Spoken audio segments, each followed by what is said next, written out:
How's it going, everyone? We are coming up on a loaded week of new PlayStation game releases. I know a little bit later than typical, but better late than never because there's a lot of exciting stuff that is dropping this week. So let's just get right into it. Let's quickly go over the biggest game release of the week. That is, of course, the Resident Evil 4 remake. I am sure at this point all of you guys have seen the reviews. It seems like the RE4 remake is very much in line with the RE2 remake in terms of stellar Capcom remakes, less so comparatively speaking to the RE3 remake. And I still thought the Resident Evil 3 remake was pretty good, but the Resident Evil 2 remake was really a standard bearer in terms of how remakes should be done. And based on the reception, the reviews, the critical acclaim that the Resident Evil 4 remake has had thus far, it looks like that this might be even lapping the RE2 remake. Now, Resident Evil 4, to a lot of people, obviously one of the most iconic games of all time. Really, if you go back and you were around and you were playing video games around that 2005 period, Resident Evil 4 was truly a revolutionary game at that time from a gameplay standpoint, and really it was one of those games that brought a lot of people into Resident Evil. Obviously, Resident Evil had been around for a very long time, and, you know, you had the older Resident Evil titles, but Resident Evil 4, to a lot of people, brought them into the franchise and really did catapult the franchise to even higher heights than it already was at. And it's one of the most beloved games of all time, so obviously it was easy to see why people were so excited for the game. And now that we're getting a full-on remake, not only are all of those people that loved RE4 like me going to be absolutely enthralled by a remake like this, but it's also giving an opportunity for a brand new audience to experience the game. Because yes, as I said, a revolutionary game, yes, in the year 2005, but we're 18 years removed from when RE4 initially came out. If you go back and you play the original, it's not bad by any stretch of the imagination, but 18 years later, we can use a brand new upgrade and refinements on the game, and that's exactly what we're getting with the RE4 remake as it is dropping on March 24th.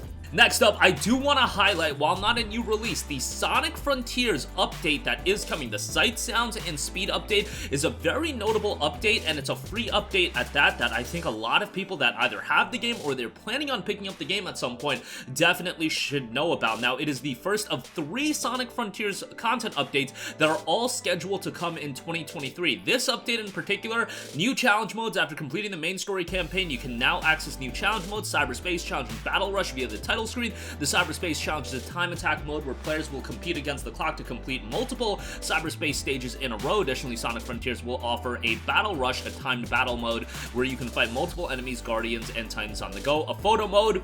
Sonic Frontiers, while I wouldn't say it's a technical masterclass of a game, I do think it has some very, very colorful and nice to look at environments and worlds. To capture memories of their time on Starfall Islands, players can open up the pause menu to access photo mode, which will pause gameplay and bring up a camera that is freely movable. And lastly, you do have a jukebox as well. Players can listen to their favorite Sonic songs all throughout the Starfall Islands with the new jukebox. With 53 song tracks available, players will have instant access to 13 of those songs. On top of that, you can unlock the remaining 40 songs by collecting sound memories on each of the islands. So a very nice expansion update to the game, and I already have talked pretty highly about Sonic Frontiers. Is it a home run slam dunk of a game? No.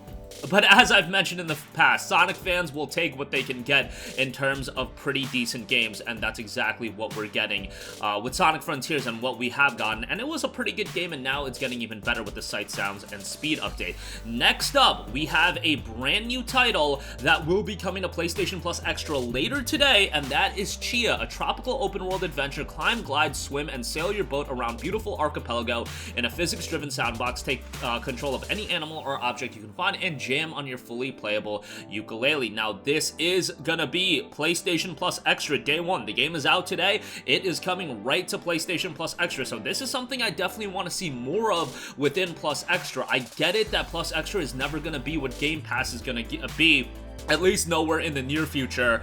Sony just has a different business model in how they tackle things, and they don't have the level of investment that Microsoft has with, let's say, Game Pass, where they're dropping Atomic Heart, they're dropping Wo Long Fallen Dynasty, they're dropping all their first-party titles as well. However, I think offering titles like Chia, offering a title like Stray, I do think that can go a long way. Chia itself, again, a tropical open-world adventure, an incredibly colorful game. The game touts exploration and traversal. Jump and glide your way across a vast archipelago go and use the trick system to perform cool stunts and dives. The free climbing mechanic lets you ascend anything in the world without restriction, including any physics-driven tree, take to the ocean waves, and sail your customizable boat across turquoise lagoons and dive around coral reefs and shipwrecks. You've got the ukulele, and a focus on story and music with a diverse cast of characters as well. And then you can also stylize Chia's clothing and boat with hundreds of unlockable cosmetic items, ranging from traditional look to the most over-the-top options as well. You will also unlock useful and fun tools along the way that will help you along your adventure. You'll have unlockable flashlights, slingshots, compass, cameras, and more, and a large world to explore as well. A tiny island in the Pacific Ocean, homeland of the co-founders. Inspiration was taken from the rich and varied local landscapes, cultures, music, languages, folklores, and traditions, and was used to create a fictional world and tell a universal story for all to understand and enjoy. Tchia is out later today, and again, it will be a PlayStation Plus Extra title. You can buy the game standalone, of course, but if you do have a Plus Extra subscription, you'll be able to play it right out the gate. Next up, we have a brand new fighting game, an Omen of Sorrow. Omen of Sorrow brings monsters of horror, literature, and mythology together for a fighting game experience unlike any other, inspired by numerous arcade classics, but offering its own unique innovations and mature aesthetics. Omen of Sorrow positively bleeds style. Obviously, this is more of a darker horror-based fighting game, so it might not be for everyone, but I like the aesthetic look of the game, and Omen of Sorrow is due out for a release on March 23rd. Next up, we have Atelier Ryza 3, Alchemist of the End and the Secret Key. Now, Atelier has been around for a very, very long time, and one of the more notable JRPG franchises in terms of consistency. It's cultivated a core audience for itself and has generally seen a pretty positively received games. You have a vast open field to explore. In this title, multiple maps are connected seamlessly, allowing players to move between different areas without the loading screen transition. Explore a vast living world with a greater degree of freedom. You've got a total of 11 different party members as well. Use the keys with unknown powers to unlock various gameplay features. In the heart of this title will be the new key system. Keys have various types and effects that can be used all over in exploration, synthesis, and combat. Make use of them while adventuring to enjoy a more satisfying, smoother experience. Atelier Ryza 3, Alchemist of the End and the Secret Key does drop on March 23rd.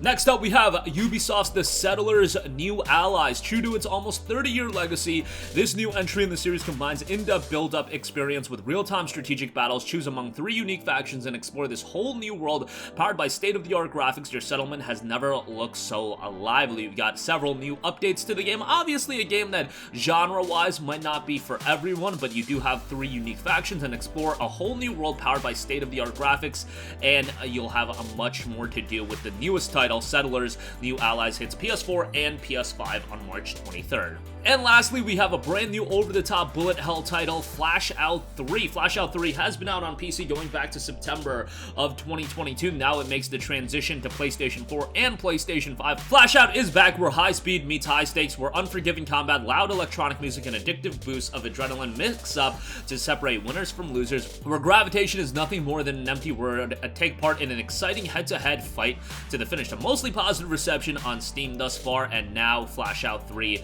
does hit PlayStation 4 and 5 come March 24th. And that's gonna do it for me. Again, a little top heavy this week in terms of big titles, but when you got a game at the level of Resident Evil 4 Remake, when you have a big free update like Sonic Frontiers is getting, and you have a major title, relatively major at least, in Chia coming to PlayStation Plus Extra, I would say that's overall a winner of a week. That's going to do it for me. Sound off with all of your thoughts in the comments section down below. Thank you for watching, and goodbye. Hey guys, we hope you enjoyed the video, and if you did, make sure to hit the subscribe button, and if you're already subscribed, do us a favor and hit the bell icon. This way you'll be notified whenever we post a new video. That's the best way to keep up with all of our uploads, and we usually try to upload 2 videos a day. And with the bell icon hit, you'll be notified whenever we do upload a video. As always, thanks for watching.